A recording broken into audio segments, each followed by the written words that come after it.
I didn't crash my ex-husband's wedding. I didn't scream. I didn't beg. But when a man stood up during the ceremony and said my name, the groom turned white, because that was the moment he realized he had already lost everything. People think divorce ends when the papers are signed. They're wrong. Divorce doesn't end. It echoes in bank accounts, in empty bedrooms, in unanswered phone calls, and in the silence where loyalty used to live. My name is Claire. I'm 38 years old, and for most of my adult life, I believed in building something together. Not just love, but stability, legacy, and trust. I met Daniel when I was 27. He was charming in a boyish way, ambitious but scattered, the kind of man who talked big dreams but didn't yet have the discipline to reach them. I had just finished my MBA and was working in financial consulting. I wasn't rich, but I was smart with money, careful, strategic. Daniel used to joke that I was the brains and he was the heart. At the time, I thought that balance was beautiful.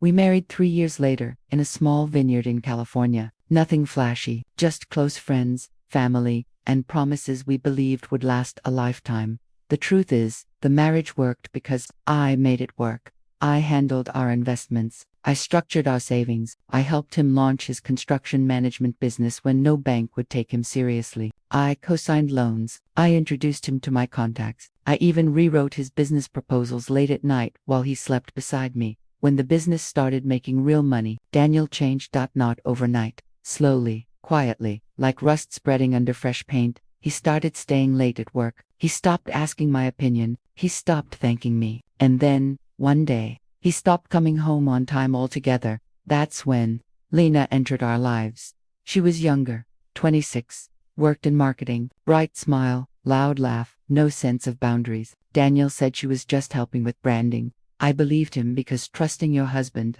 shouldn't feel like a mistake, but it was. The affair lasted 8 months before I found the emails. 8 months of hotel rooms paid with the company card. 8 months of inside jokes and promises. 8 months of my money funding their fantasy. When I confronted him, he didn't cry. He sighed. I didn't mean for it to happen, he said, but I'm not happy anymore.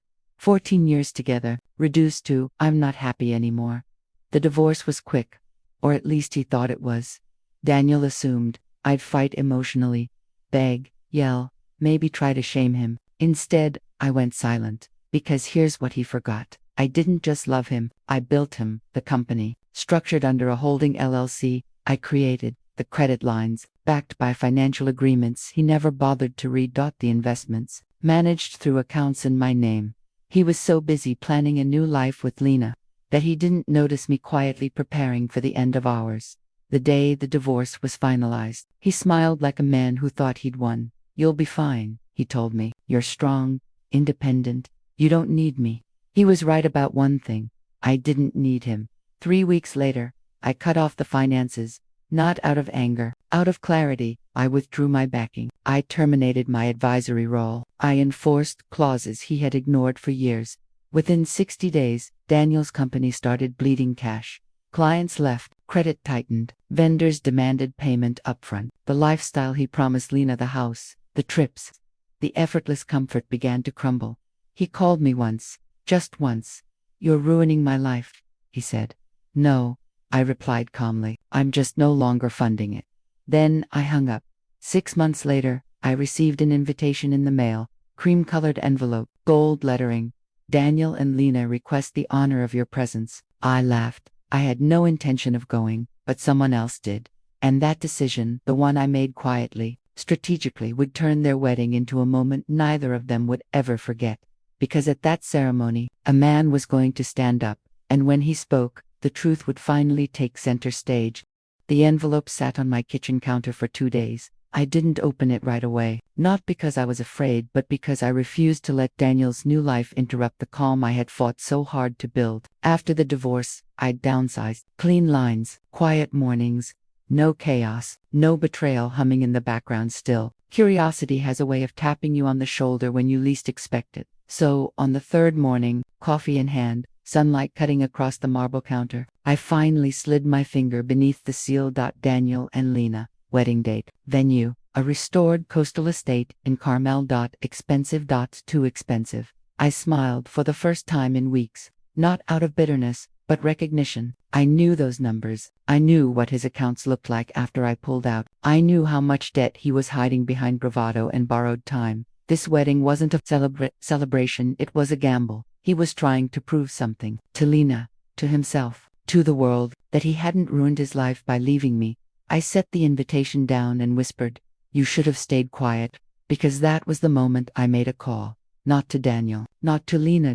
To Mark Ellison. Mark had been my attorney for over a decade, calm, precise, the kind of man who spoke softly because he never needed to raise his voice. He also happened to know Daniel very well, professionally, at least. "Claire," he said when he picked up, "I had a feeling you'd call." "Got an invitation," I replied. A pause, then a low breath. I was wondering when he'd try something theatrical. "I'm not going," I said, "but I want someone there." Another pause, longer this time. "You're thinking of enforcement," Mark said. "I'm thinking of truth," I replied, "public truth." Now, here's something people don't talk about when it comes to divorce in America. Financial structures don't disappear just because emotions do. Daniel's company wasn't failing because of bad luck. It was failing because it had been propped up by invisible scaffolding agreements, guarantees, advisory oversight, all tied to me. And when I walked away, gravity took over. Mark laid it out carefully. "There's a vendor lien dispute," he said, "2 breached covenants, and an outstanding obligation you personally guaranteed, which you legally withdrew from." "So?" I asked. "So," he continued, "if the right party were to make a statement at the right time, it could trigger immediate consequences." I looked back at the invitation. Ceremony starts at 4:30 p.m. Perfect timing. Who should speak? I asked. Bapta didn't answer right away. Then he said, "I will." That's when I understood the power of what was about to happen. Mark wasn't just a lawyer. He was the lawyer. The one whose name made banks return calls. The one vendors feared. The one Daniel had ignored over and over because arrogance makes men deaf. Mark wasn't going to disrupt the wedding. He was going to correct the narrative. Meanwhile, Daniel was unraveling. I found out later that 2 weeks before the wedding, he'd tried to secure a short-term loan to cover final venue payments. Denied. Asked a former client for an advance. Refused. He even suggested dipping into Lena's savings, which sparked their first real fight. She didn't know about the collapsing contracts. She didn't know about the personal guarantees. She didn't know that the man she was marrying had already lost control. And Daniel, he was lying with a smile. I almost felt sorry for her. Almost. The day of the wedding arrived, crisp and bright. One of those California afternoons where everything looks perfect from the outside. I didn't attend. I didn't watch from afar. I went to a yoga class. I cooked dinner. I lived my life. But Mark was there. He arrived early, sat quietly in the second row, gray suit, neutral tie, calm expression. Daniel spotted him immediately. His smile froze. Not enough for anyone else to notice, but Mark noticed. He always noticed. The ceremony began. Music swelled. Guests smiled. Lena walked down the aisle, glowing, unaware that her fairy tale had already cracked beneath her feet. The officiant spoke about love, commitment, partnership. Mark stood, not abruptly, not dramatically. Just stood. "Excuse me," he said politely. "I apologize for the interruption. This won't take long." Gasps rippled through the crowd. Daniel's face drained of color. "Who is that?" Lena whispered. Daniel didn't answer, because he knew. Mark cleared his throat. "My name is Mark Ellison," he said. "I'm here in my capacity as legal counsel representing a former financial stakeholder of the groom." The word former hit like a slap. "I regret the timing," Mark continued calmly, "but certain disclosures are required immediately, as they materially affect the legal and financial standing of this union." The officiants stepped back, guests leaned forward, and Daniel realized, too late, that walking away from me had cost him more than a marriage. It had cost him control. For a few seconds, no one moved. Not the guests, not even Lena, frozen mid-breath, bouquet trembling in her hands. Mark Ellison stood calmly, like a man delivering a quarterly report instead of detonating a wedding. Daniel finally found his voice. "Mark, this isn't appropriate," he said, forcing a nervous laugh. "Whatever this is, we can discuss it later." Mark turned to him, eyes steady. "Daniel, you've had 18 months to discuss it later." A murmur swept through the crowd. Lena leaned toward Daniel, her smile gone now. What is he talking about? Daniel didn't answer her. That silence was louder than any accusation. Mark continued, his tone measured, almost apologetic. As of this morning, multiple financial obligations tied to your company are in default. Several of these obligations were previously stabilized by an external guarantor who formally withdrew 6 months ago. He paused, just long enough. That guarantor, he said, was your former wife. Claire. Double quotes gasps. Someone whispered, former wife. Lena turned sharply. You said she had nothing to do with the business. Daniel swallowed. She doesn't. Not anymore. Mark nodded. That's correct. She doesn't, which is precisely the issue. He reached into his folder and removed a single document. This notice confirms that outstanding liabilities now attach solely to Mr. Daniel Harris, Mark said, effective immediately. The officiant cleared his throat. Sir, I'm going to have to ask. I'll be brief, Mark replied respectfully. Legally required disclosures often are. Lena's voice cracked. Daniel, what does this mean? He finally looked at her, and for the first time since I'd known him, he looked afraid.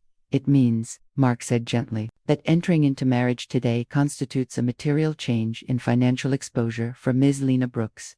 Lena took a step back. What exposure? She demanded. Mark didn't hesitate. Debt, pending litigation, and potential asset seizure, depending on jurisdiction. The word seizure landed like a punch. Lena shook her head. No, that's not true. Daniel said the business was just going through a temporary slowdown. Mark met her gaze, not unkindly. Ms. Brooks, with respect, the business has been operating at a loss since the guarantor withdrew. Several vendors are awaiting payment. 2 banks have already initiated review.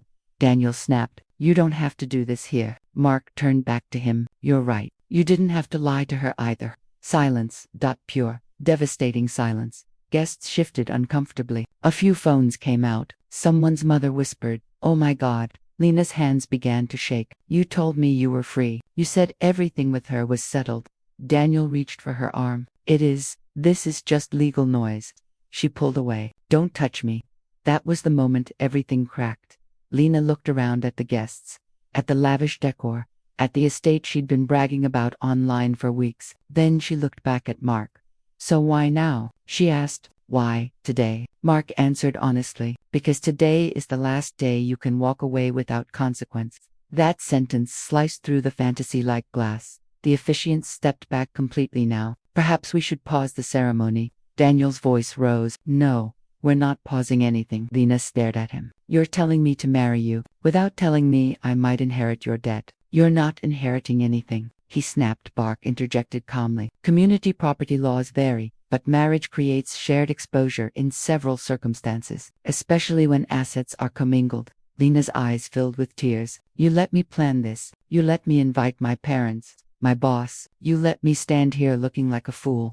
Daniel's face hardened. This is not the time.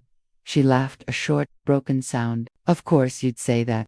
She turned to the guests. Did any of you know about this? No one answered, because everyone suddenly understood something important.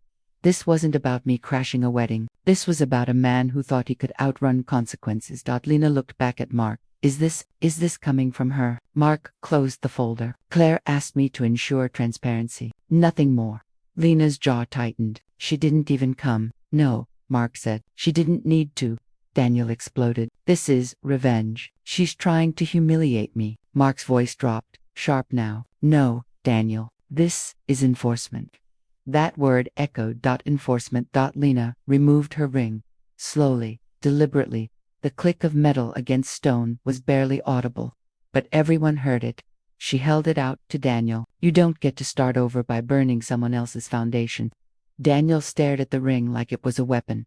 Lena, she shook her head. I won't marry a man who builds his future on lies. Then she turned and walked away. Guests parted, cameras flashed, whispers erupted. The wedding was over, and Daniel, he stood alone at the altar, exposed, indebted, and finally visible. Mark adjusted his jacket, glanced once at Daniel, and said quietly, You should have listened. Then he walked out. The internet did what the internet always does. By the time the sun set over the Carmel coast, clips from the wedding were already circulating. Someone had filmed Mark standing up. Someone else had captured Lena walking away, her white dress trailing behind her like a torn flag. By midnight, Daniel's name was trending not nationally, but enough. Groom exposed at his own wedding when karma wears a suit. Bride walks out after financial truth revealed. I didn't search for it. Friends sent it to me anyway. I muted my phone and went to bed. Because here's the part no one tells you about revenge that isn't revenge. It doesn't feel explosive. It feels quiet, like finally exhaling after holding your breath for years. The next morning, I woke up to 37 missed calls, all from Daniel. I let them ring. Then came the texts. We need to talk. You went too far. This didn't have to be public. You embarrassed me. That last one made me laugh. 14 years of my labor, my money, my loyalty, and he was embarrassed. I waited until noon before responding. Claire, this was never about embarrassment. It was about truth. You chose the timing. I chose not to protect your lies. 3 dots appeared, disappeared, appeared again. Daniel, you destroyed everything. I stared at the screen for a long moment before typing. Claire, no, I stopped holding it together for you. That was the last message I sent him. For now, because the fallout had only begun.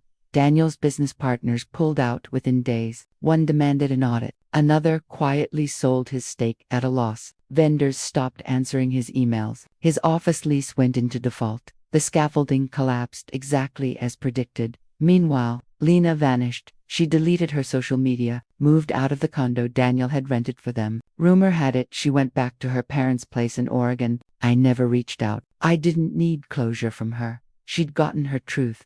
Daniel, on the other hand, spiraled. He showed up at my office unannounced 3 weeks later. Security called me. There's a man here asking for you by name.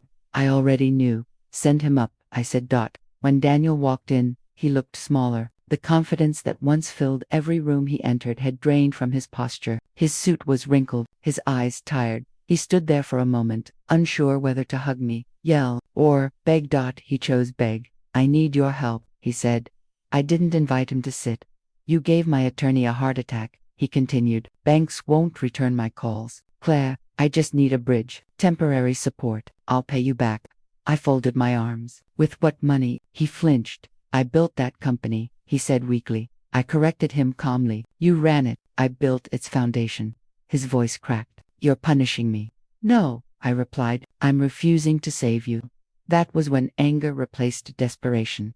You loved me, he snapped. You don't do this to someone you loved. I looked at him, really looked. I loved a man who respected me. I said, I loved a partner. You chose to become someone else. He stepped closer. If you don't step in, I'm going to lose everything. I didn't move. That's what happens when you burn the bridge before checking the river. Silence stretched between us. Then he whispered, was it worth it? I thought of the nights I stayed up balancing accounts, the promotions I turned down to support his schedule, the humiliation of discovering the affair. Yes, I said, because I didn't lose myself. Daniel left without another word, but he wasn't done. 2 weeks later, I received legal notice. He was suing me, claiming financial interference, emotional distress, defamation. It was desperate, predictable, and doomed. Mark called me within minutes of receiving the filing. He's panicking, he said, and panicking people make mistakes. What kind of mistakes? I asked. The kind that surface things he never wanted exposed. I smiled, then let him proceed. Because the next phase wouldn't play out at a wedding. It would play out in a courtroom. And this time, Daniel wouldn't be able to lie his way through it.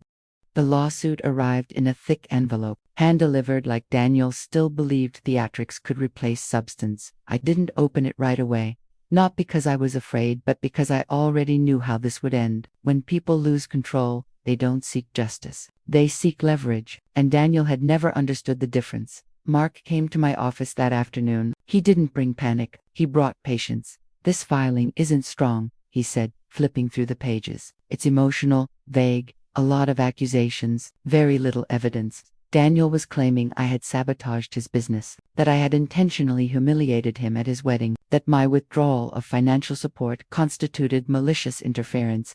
Mark looked up at me. Do you want to shut this down quickly, or do you want the truth on record? I didn't hesitate. The truth, I said, all of it.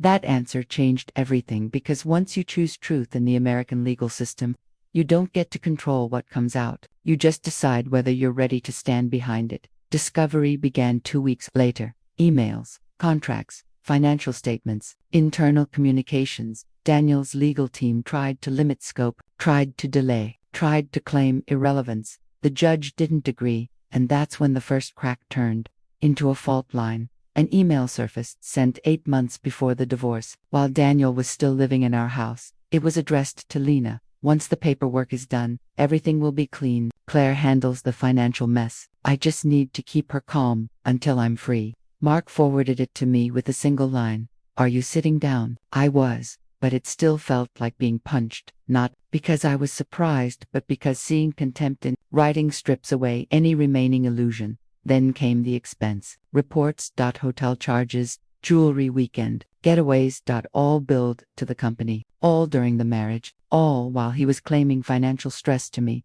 Misuse of corporate funds, Mark said calmly, and potential fraud. The deeper we went, the uglier it became.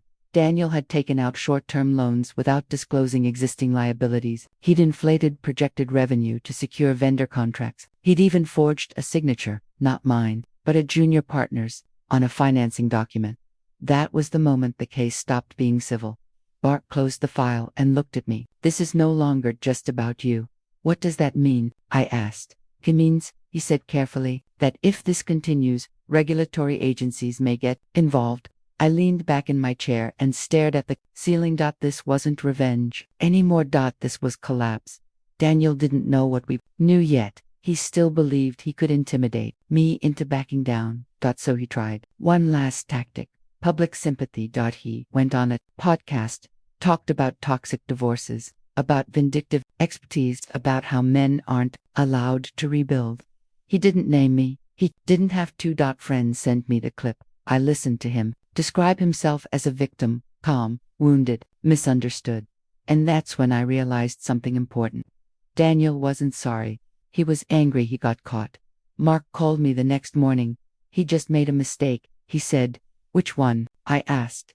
He spoke publicly while under litigation, and contradicted his own filings. I smiled for the first time in days. Good, I said. Then let's respond. We filed a counterclaim. Breach of fiduciary duty, fraudulent misrepresentation, misuse of marital assets, and then, the part Daniel never expected, we attached exhibits, emails, documents, timelines, not emotion, evidence. Daniel's attorney called within hours. We're willing to discuss settlement, he said stiffly. Mark replied evenly. We're willing to discuss accountability. 2 days later, the story shifted. Articles stopped calling Daniel embarrassed groom. They started calling him embattled businessman. Sponsors pulled away from the podcast episode. The host quietly removed it. And then came the call I never expected, from Lena. Her voice was cautious, measured. Didn't know who else to call, she said. I stayed silent. I'm not asking for forgiveness, she continued. I just needed you to know. He lied to me too, about everything. I closed my eyes. I believe you, I said, but this isn't something I can fix. I know, she replied. I just wanted you to hear it from me, not from court documents. When the call ended, I felt something unexpected. Relief, because the story was no longer mine alone. The truth was standing on its own now. And Daniel, he was about to learn what happens when lies are documented instead of defended. The letter didn't come from Daniel's attorney. It came from the state, thick paper, official seal, no drama, just authority. Mark was the one who opened it in my office, his expression unreadable until he reached the second page. This is serious, he said. Define serious, I replied. He placed the letter on my desk and slid it toward me. The Department of Financial Oversight has opened a preliminary inquiry into Daniel's company. I exhaled slowly. Once the government steps in, the story no longer belongs to the people who started it. How did this happen? I asked, though I already knew. Mandatory disclosures, Mark said. The forged signature, the misrepresented loans, the misuse of corporate funds. We didn't report him. The evidence did. Daniel was now under review. His accounts were frozen pending examination. His ability to take on new contracts was suspended. A notice went out to his remaining partners. That same afternoon. His lawsuit against me was quietly withdrawn. No press release, no apology. Just gone. The power dynamic had shifted completely. Daniel tried to call me again. I didn't answer. Instead, I watched from a distance as his world continued to tighten. A former employee cooperated with investigators. A vendor turned over communications. His junior partner, the one whose signature he'd forged, retained independent counsel. Daniel was alone now, and he knew it. He showed up at my apartment one evening, without warning. I opened the door, because hiding no longer felt necessary. He looked wrecked, unshaven, hollow-eyed, the arrogance finally stripped away. "They're going to destroy me," he said quietly. I didn't step aside. "You should leave. Please," he whispered. "I just need 5 minutes." I hesitated, then nodded. He stood in my living room like a stranger. "I never meant for it to get this far," he said. I folded my arms. "It always goes this far. People just don't see it coming." He looked at me like he was seeing me for the first time. "You planned this." "No," I said evenly. "I prepared for reality." Tears welled in his eyes. "I loved you," he said. I didn't raise my voice. "You loved what I provided." That hurt him more than anger ever could. "They're saying I could lose my license," he continued, "that I might face criminal charges." I met his gaze. "Then you should have acted like someone with something to lose." He sank onto the couch, head in his hands. "I don't know how to stop this," he said. I walked to the door and opened it. "You can't," I said gently, "and neither can I." When he left, I locked the door and leaned against it, not shaking, not crying, just done. Weeks passed. The investigation deepened. Daniel's company entered receivership. Assets were evaluated, accounts audited. The wedding estate refunded half the deposit, not to Daniel, but to a creditor. His name was removed from an industry association he'd once bragged about. And then came the call from Mark. "They're offering him a deal," he said. "What kind?" I asked. "Full cooperation in exchange for reduced penalties." I closed my eyes. Daniel had spent years refusing to listen. Now he was begging to be heard. "They want your statement," Mark added, "as a former spouse and financial guarantor." "Will it matter?" I asked. "It already does," he replied, so I gave it. Not emotional, not bitter, just factual. Dates, numbers, agreements. The truth, again. Afterward, Mark looked at me quietly. Most people would have burned him to the ground. I shook my head. I didn't burn anything. I stepped away from the fire. The media lost interest once the story stopped being sensational. But consequences don't need cameras. They just need time. Daniel accepted the deal. He lost the business, paid restitution, surrendered his professional license. No prison, but no comeback either. And then, one final message appeared in my inbox. From Daniel. "I understand now. I didn't lose you. I lost myself first." I didn't reply. Because closure doesn't always require a response. When everything finally went quiet, I didn't feel victorious. I felt light. There's a strange moment that comes after chaos, after lawyers stop calling and headlines stop refreshing, when you realize the noise is gone, and you're alone with yourself again. For the first time in years, I didn't have to monitor anyone else's stability. I slept better. I stopped flinching when my phone buzzed. I started running again. Early mornings, empty sidewalks, the city waking up around me. With every mile, I felt something loosening inside my chest. Daniel faded into the background of my life the way an old scar does, still there if you press it, but no longer painful. The question everyone asked, friends, colleagues, even my mother, was always the same. "Do you feel bad?" They meant it kindly. I always answered honestly, "Feel responsible only for my own integrity." And that was true. I took a sabbatical from consulting and accepted a short-term advisory role with a women-led investment group in New York, the kind of work that felt aligned, not extracting value, but building resilience. During a board dinner one night, someone asked me why I'd shifted my focus. I smiled. "Because I've seen what happens when power sits in the wrong hands." They nodded. They understood. The experience had sharpened me, not hardened me. I started mentoring younger women in finance. Not with bitterness, with clarity. I taught them to read the fine print, to protect their leverage, to never confuse love with obligation. And occasionally, someone would ask about Daniel. I'd say, "He made choices," and leave it at that. One afternoon, months later, I ran into Lena. Not planned, not dramatic, a coffee shop in Santa Monica. She looked different, quieter, steadier, less curated. We locked eyes for a moment before she walked over. "Hi," she said. "Hi," I replied. There was no anger in me, just history. "I wanted to thank you," she said. I raised an eyebrow. For not attacking me, she continued, for letting the truth speak instead. I considered that. You didn't owe me anything, but I'm glad you listened when it mattered. She nodded. I've started over. Different city, different career, slower life. That sounds healthy, I said. She smiled, genuinely this time, and then she said something that surprised me. He talks about you sometimes. I didn't react. Not bitterly, she clarified, like someone who finally understands what he lost. I took a sip of my coffee. Understanding doesn't always arrive in time. We parted on peaceful terms, no tension, no closure performance, just two women who survived the same storm from different sides that night. I went home and stood on my balcony, looking out at the city lights. I thought about how close I'd come to shrinking myself to save someone else. Thought about how often women are taught to be the quiet backbone of other people's ambition. And how dangerous that can be.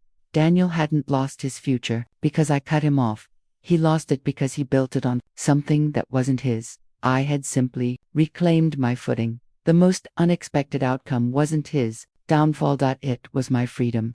I thought the story was over. That's the thing about endings. They rarely announce themselves. They just quietly arrive, and if you're not paying attention, you keep turning pages that don't exist anymore. I was packing for a short trip to Boston when Mark called. Claire, he said, there's something you should know. Mark never called without reason. What is it? I asked. Daniel requested a meeting, he said, not legally, personally. I stopped folding clothes. No, I said immediately. I assumed you might, Mark replied calmly, but I told him I'd asked. He's not asking for money or intervention.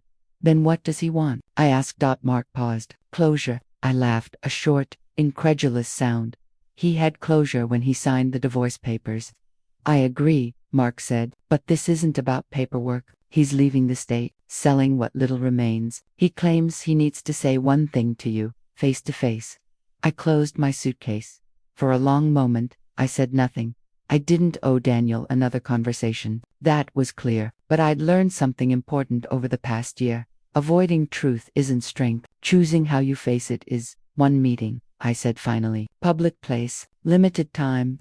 Mark exhaled. I'll arrange it. We met at a quiet cafe near the courthouse, neutral ground, no history attached. Daniel arrived early. That alone told me how much he'd changed. He stood when he saw me, unsure whether to sit back down. You look well, he said. So do you, I replied, though we both knew it wasn't entirely true. He gestured to the chair across from him. Thank you for coming. I didn't come to revisit the past, I said calmly. Say what you need to say. He nodded. Fair. For a moment, he just looked at his hands. I used to think control was strength, he said quietly. I thought if I could keep everything together, the business, the image, the story, I'd be safe. I said nothing, and when you left, he continued, I didn't feel abandoned. I felt exposed. That word again, exposed. I blamed you because it was easier than facing the truth, he said, that I never built anything without leaning on you. I met his eyes. Why are you telling me this now? Because I'm leaving, he said, and I don't want to carry resentment into whatever comes next. I considered that. What comes next for you? I asked. He shrugged. I don't know. Something smaller. Something honest. Silence settled between us, not tense, just real. Then, he asked a question I never expected. Do you think I could have been different? I didn't answer right away. Yes, I said finally, but only if you'd wanted accountability more than comfort. He nodded slowly. I didn't, he admitted, and I lost you because of it.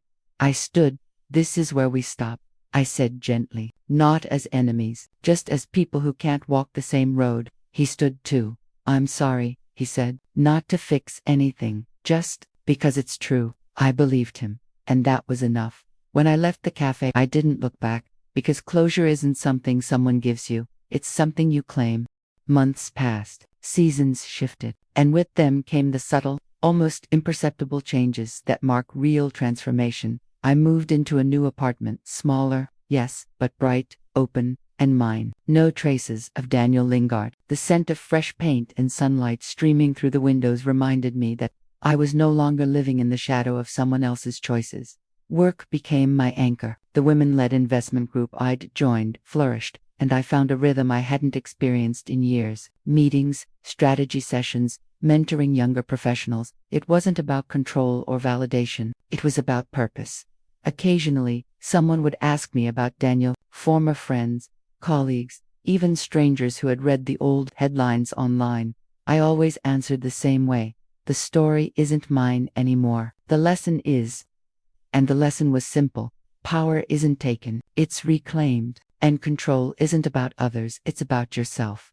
I started taking trips, solo journeys that forced me out of my comfort zone, hiking in the Rockies, kayaking along the Pacific coast, small weekend trips to art galleries I had once ignored. Each experience chipped away at the residual bitterness, replacing it with clarity and self-respect. Friends noticed the change, too. Claire once said, sipping wine at a small dinner party, "You look free." I smiled. I am.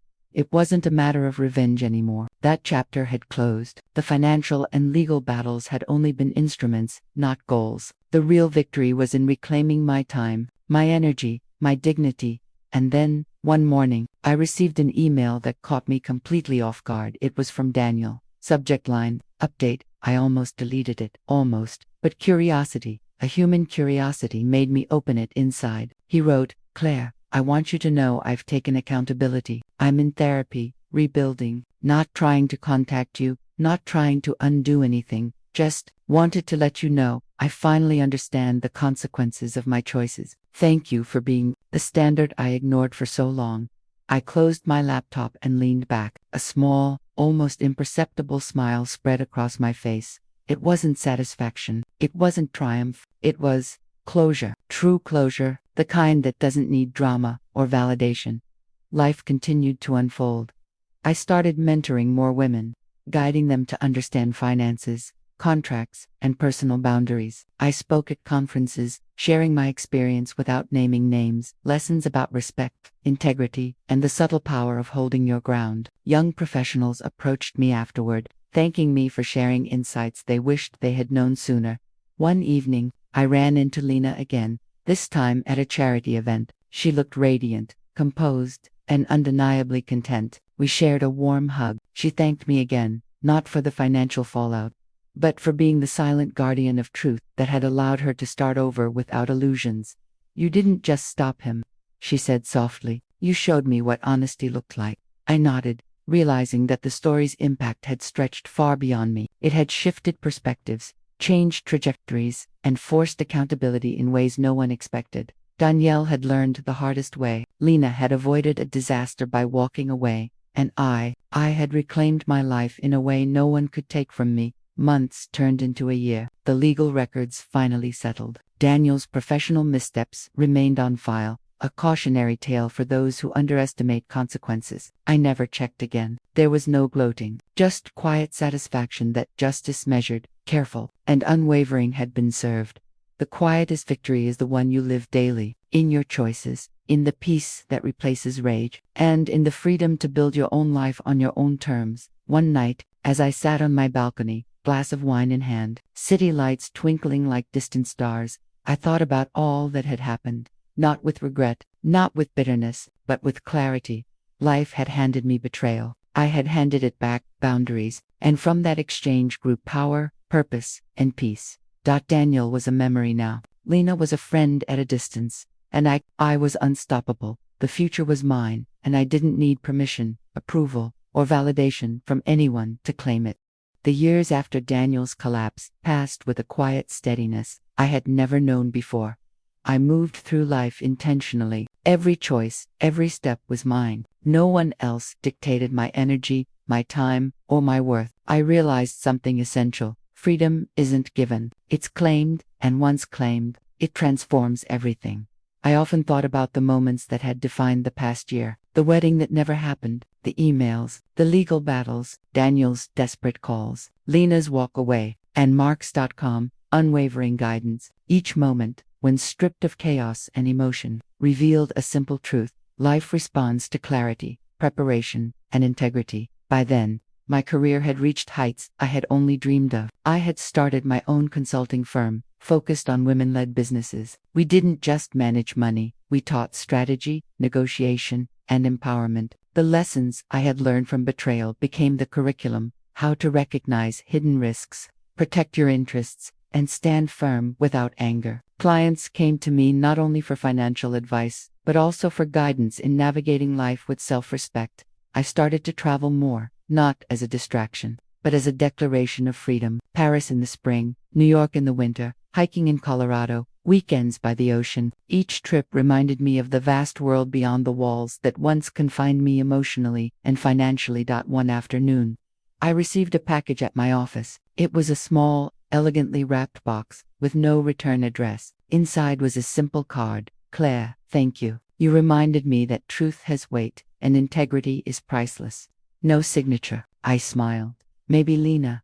Maybe someone I didn't know. It didn't matter. The gesture reaffirmed a principle I had always held. The impact of courage is felt even by those who never meet you. Friends often asked if I ever regretted my actions, if I missed Daniel, if I wished I had done anything differently. I shook my head. Regret is for those who let events control them. I explained. I didn't lose myself, and I didn't let someone else's choices define me. That's freedom. Romance entered my life again, slowly, cautiously, not like before. I wasn't chasing validation. I was choosing partnership. A man who valued honesty, respect, and shared vision, not charm or empty ambition. It was refreshing, grounding, and very different from my past. I also began speaking publicly about boundaries and empowerment. Women in boardrooms, young professionals, and even college students asked for guidance on navigating financial independence and personal relationships. I shared the story selectively, always highlighting lessons rather than drama. Build for yourself, not for others. Financial and emotional integrity are inseparable. Walk away when principles are violated, even if it's hard. Closure comes from understanding, not vengeance. One quiet evening, as I walked along a coastal cliff in California, watching the sunset bleed into the ocean, I thought of Daniel, not with anger, not with pity, just acknowledgement. He had been a chapter in my story, but no longer the author. He had faced consequences, learned hard truths, and I had claimed the life that was rightfully mine. The city lights began to twinkle below, reflecting in the water like a constellation I could touch. I smiled. This was life, beautiful, unpredictable, and completely my own. No regrets, no unfinished business, just clarity and purpose. As I turned to leave the cliffside, my phone buzzed. A notification from my consulting firm. A successful project closed. Another opportunity waiting. Clients expressing gratitude. Life was moving forward, full of opportunity, respect, and independence. I took a deep breath. The past was a series of lessons, the present a declaration of autonomy, and the future limitless. And in that moment, I understood the ultimate truth. Real victory isn't humiliation. Real victory isn't revenge. It's reclaiming your power, living on your terms, and choosing peace over chaos. I walked back toward the city, letting the wind carry away the remnants of old pain. The world stretched out before me, vast, bright, and mine to shape. I was no longer just Claire. I was someone who knew her worth, exercised her strength, and embraced her freedom. The storm had passed. The ashes of betrayal had been transformed into a foundation. If this journey inspired you, subscribe to the channel. There are more stories of strength, truth, and empowerment waiting for you. And comment below. What would you have done in Claire's place? Would you have walked away or tried to rebuild? Share your thoughts. Your story matters, and your experiences could inspire someone else facing betrayal or injustice.